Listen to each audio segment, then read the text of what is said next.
कथासागरच्या 159व्या भागात सगळ्यांचं स्वागत. मागे एक आपण व्हिडिओ बघितला होता, इतिहास बदलतो आहे, आणि त्याच्यामध्ये आपण असं बघितलं होतं की ईस्ट इंडिया कंपनी जिने भारतावर राज्य केलं, त्या कंपनीचा मालक आता भारतीय झालेला आहे. नाव लक्षात असेल तुमच्या, संजीव मेहता. आज आपण असंच एक इतिहास बदलतो आहे. नाव आपलं तेच आहे, पण हा इतिहास आहे तो मात्र वेगळा आहे, आणि तो आहे हबीबगंज नावाच्या स्टेशनाचा. हबीबगंज नावाचं जे स्टेशन होतं त्याला नाव आता दिलं जाणार आहे राणी कमलापती स्थानक. ही राणी कोण होती, तिचं का नाव दिलं गेलं, ते आत्ताच का दिलं गेलं, त्याला एवढी मोठी प्रसिद्धी का मिळाली. टी व्ही चॅनल्सवर बघितलं तर जिकडे तिकडे तुम्हाला याच्याबद्दल माहिती दिलेली दिसते. त्याचबरोबर स्वतः पंतप्रधान याच्या उद्घाटनाला आलेले होते. हे कुठे आहे हा सगळा भाग, ते बघायचा प्रयत्न आज आपण करणार आहोत.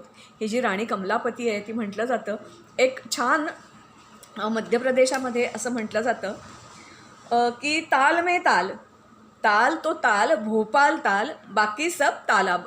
म्हणजे भोपाळचा जो तालाब आहे तो भोज ताल म्हणून पूर्वी मानला जायचा, आणि तो एकटा तलाब खरा आहे. तो तलाब नाहीच आहे खरं तर, त्याची पण एक खूप छान गोष्ट आहे, मी सांगेन पुढच्या वेळेला. ते एक तर धरण आहे आणि त्याच्यामध्ये 365 नद्यांचं पाणी एकत्र झालेलं आहे.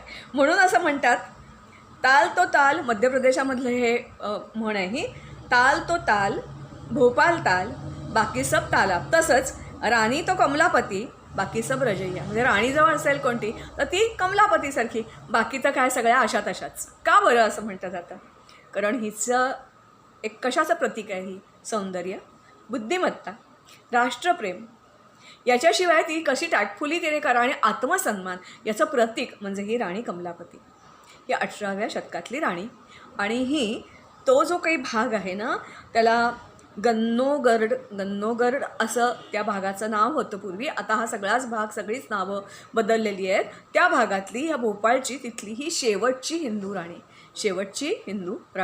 त्याच्यानंतर तुम्ही नाव ऐकलं असेल, मोहब्बत खान यांनी तिचं साम्राज्य नंतर बळकावलं.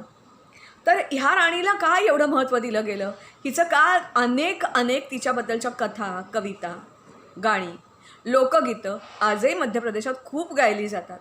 हे काय आहे हे नेमकं ते समजून घ्यायचा आज आपण प्रयत्न करूया.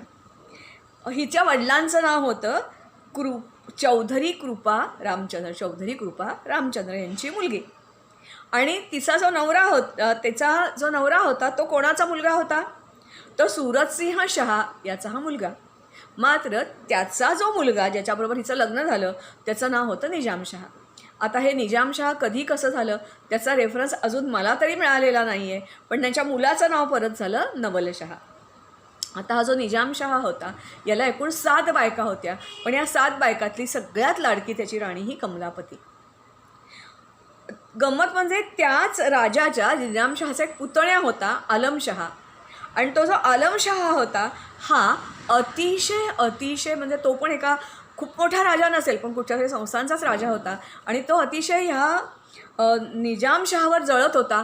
त्याला त्याची मिळालेली जी बायको आहे कमलापती तिच्याबद्दलही वाटत होतं की नाही, ही आपल्याला मिळाली पाहिजे आणि हे राज्य त्याचं आपल्याला मिळालं पाहिजे. मात्र ते मिळणार कसं, मग कटकारस्थान त्यांनी खेळलं. म्हणजेच त्यांनी चक्क राजाला त्याच्या राजवाड्यात विष देऊन मारलं. म्हणजे त्याच्या कमलापतीचा नवरा जो निजामशहा तो विष घालून मारला गेला. कोणाच्या हातून, पुतण्याच्या हातून. आता ही जी राणी होती हिला अत्यंत दुःख झालं, पण ती राणी होती, ती राजकुमारी असताना तिचे वडील पण एका संस्थांचे राजे होते. त्यांनी तिला व्यवस्थित राजकुमारीला योग्य असं शिक्षण दिलं होतं, आणि मग तिने ठरवलं की आपल्या नवऱ्याचा जो मारेकरी आहे ना त्याचा बदला घेतल्याशिवाय मी राहणार नाही. पण ती बदला घेणार कशी, कारण छोटंसं संस्थान होतं, खूप मोठी सेना त्यांच्याकडे नव्हती, पैसा तिच्याकडे नव्हता. मग तिने मोहम्मद खान कोण नेमका, तर हा तर खरं मूळचा अरबी. जसे अनेक अरबी लोकांना आपण बोलवलं तसा हा आलेला मोहम्मद खान जो होता तो, त्याला तिने राखी पाठवली. आणि तोपर्यंत काय झालं होतं बघा, की हा जो भाग आहे ना एक करत मुलांच्या ताब्यात ऑलरेडी हा भाग गेलेला आहे. औरंगजेबानंतर वेगवेगळे लोक तुटून गेले होते, भाग पडले होते, तसा हा भाग तुटलेला होता.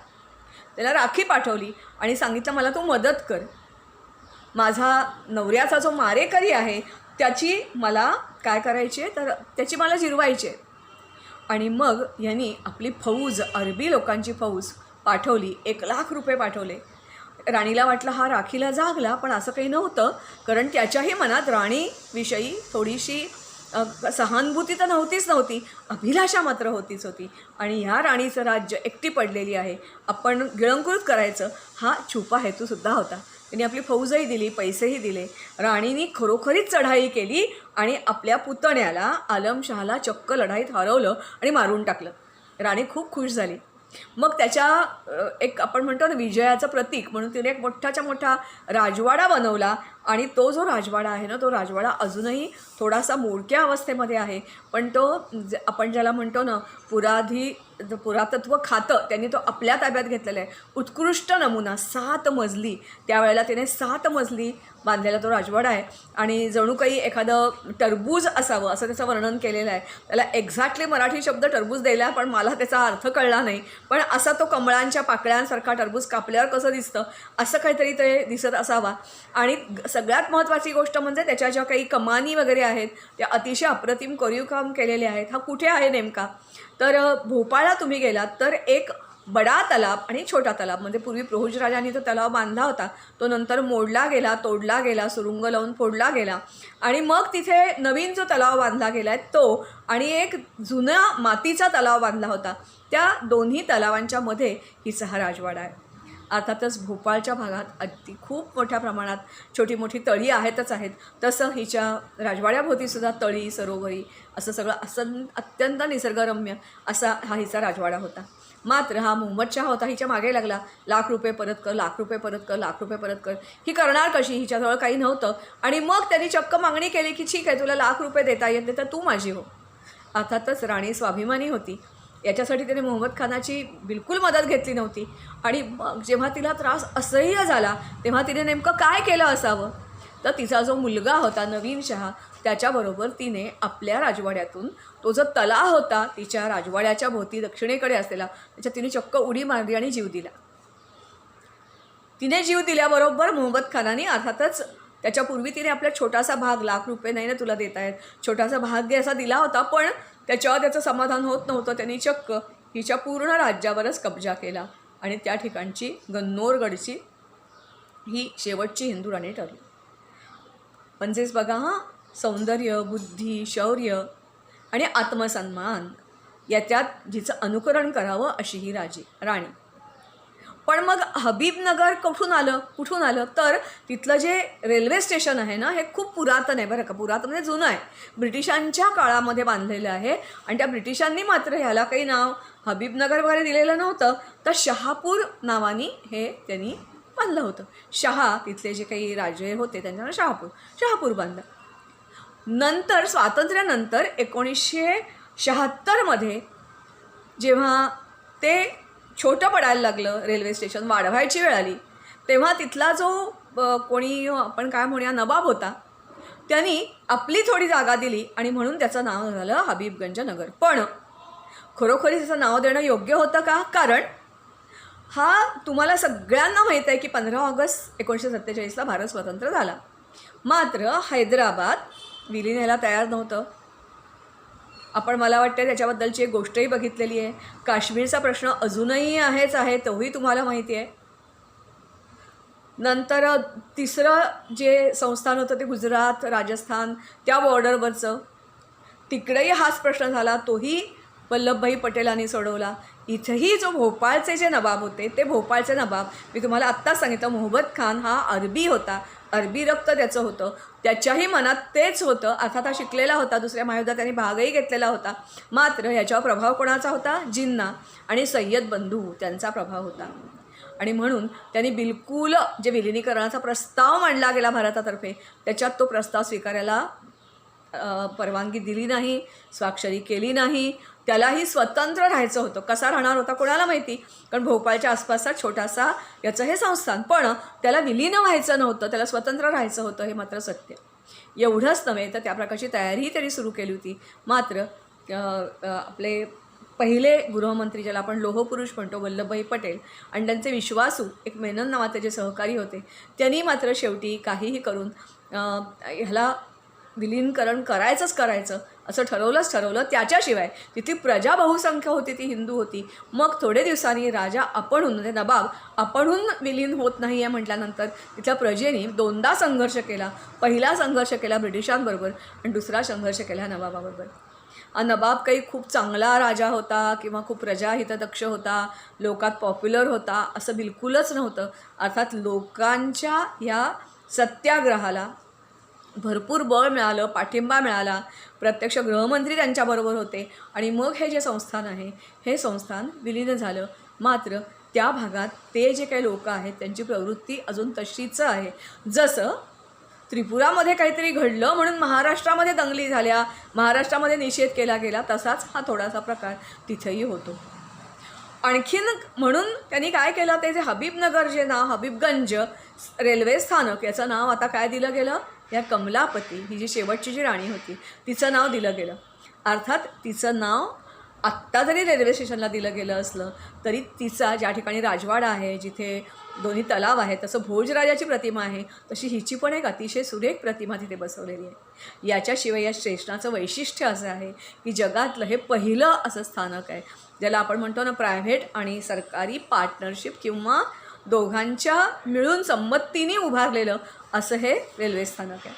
त्या ठिकाणचे जे कोणी स्थानिक बन्सल नावाचा ग्रुप आहे, त्या बन्सल नावाच्या ग्रुपनी या रेल्वे स्टेशन अत्यंत आधुनिक अशा प्रकारचे रेल्वे स्टेशन आहे. एखाद्या एअरपोर्टवर गेल्यानंतर ज्याप्रमाणे स्वच्छता चकाचक सगळं दिसतं, वर चढायला खालती उतरायला जिने असतात, कॅफेटेरिया असतो, याच्याशिवाय प्रवासी बसायला त्यांना उत्तम जागा असते, जर राहायची वेळ आली जास्ती वेळ तर त्यासाठी निवासाची सोय असते, मॉल आहे, कॅन्टीन आहे आणि अतिशय अप्रतिम सगळ्यात लेटेस्ट टेक्नॉलॉजी वापरून त्यांनी पूर्णपणे वैशिष्ट्य ह्याचं म्हणजे सोलर एनर्जीवर हे सगळं चालतं. जी लोक अपंग आहेत, ज्यांना चढायला उतरायला त्रास होणार आहे, त्यांच्यासाठी वेगळे रॅम्प बनवलेले आहेत आणि क्षणभर आत गेल्यानंतर आपल्याला कल्पनाच येणार नाही की आपण भारताच्या एका रेल्वे स्टेशनवर आहोत. आणि आपल्या इथली सगळी रेल्वे स्टेशन्स मला असं वाटते, मी वेगळं काही सांगायची गरज आहे असं नाही, त्याच्यात हे स्टेशन उठून दिसणार आहे.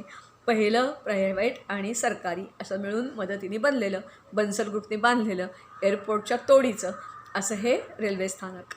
अर्थातच जो नवाब भारतात विलीन व्हायलाच तयार नव्हता त्याचं नाव कायम ठेवण्यात, आणि ते सुरुवातीला नव्हतं ना, नंतर ते लावलं गेलं होतं, ते कायम ठेवण्यात काही अर्थ नव्हता. जसं आपण बऱ्याच गोष्टीत आता इन्व्हेंट करतो आहे असं आपण म्हणूया, म्हणजे नव्याने शोधत नाही आहेत, पण इतिहासात ज्या गोष्टी गडप झालेल्या आहेत, गायब झालेल्या आहेत. जसं तुम्ही सध्या सगळीजणं बघता आहात की अन्नपूर्णा, मला वाटते तुमची आई तर अन्नपूर्णा स्तोत्र म्हणतही असेल, तिची मूर्ती भारतामधून पळवून गेलेली होती, ती जसं तिचं आगमन परत झालेलं आहे. बिरसा मुंडा, आपल्या पुस्तकात बिरसा मुंडा 4 का 5 ओळीत बिरसा मुंडा मावतात, पण बिरसा मुंडाला भगवान बिरसा मुंडा असं का म्हणतात? काहीतरी वेगळं कारण असेल ना. वयाच्या 25व्या वर्षी फक्त ह्याला मरण आलं, पण तरी सगळा जो आदिवासी भाग आहे, मुंडा ही जमात आहे, त्याच्यामध्ये कसं परिवर्तन केलं, एक वेगळा धर्म स्थापन केला. आपण पुढच्या वेळेला त्याचीच गोष्ट बघूया. या बिरसा मुंडाला एक वेगळ्या प्रकारे श्रद्धांजली 15 तारखेला दिली गेली, तीही गोष्ट आपण बिरसा मुंडाच्या पुढच्या वेळेला बघूया. पण इतिहासामधली ज्याचा आपल्याला अभिमान वाटावा अशी अनेक व्यक्तिमत्व मधल्या काळात जी आपल्यापासून थोडीशी काळोखात पडलेली होती, दुर्लक्षित केलेली होती, अशी नवीन नवीन चरित्र आपल्यासमोर येत आहेत. या 75 वर्ष स्वातंत्र्याचं जे झालं आहे त्या निमित्ताने अशी ही कमलापती, राणी कमलापती, एक छोट्याशा गन्नौर नावाच्या संस्थांची शेवटची हिंदू राणी.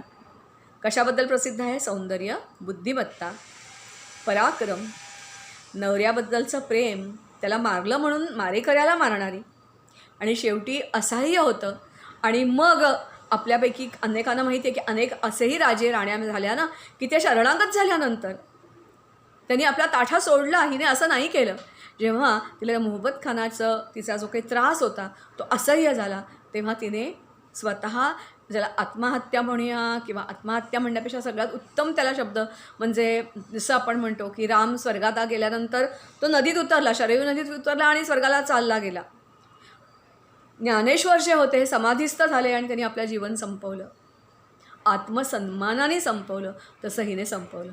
आणि तिथली लोकं म्हणतात की आजही आम्हाला ती राणी दिसते. कशी दिसते तर एक लोटसच्या आकाराची मोठीच्या मोठी बोट असते, त्याच्यात ती राणी अवतीर्ण होते आणि 50 पर्या तिला ते जी कमळरूपी नौका असतात त्या वल्हवत असतात आणि त्या तालमध्ये त्या बड्या तलावात ती आम्हाला फिरताना दिसते. अजूनही ती जिवंत आहे, कृपाप्रसाद आमच्यावर ठेवती आहे असं तिथल्या लोकांचं म्हणणं. अशी ही राणी कमलापती. धन्यवाद आणि नमस्कार.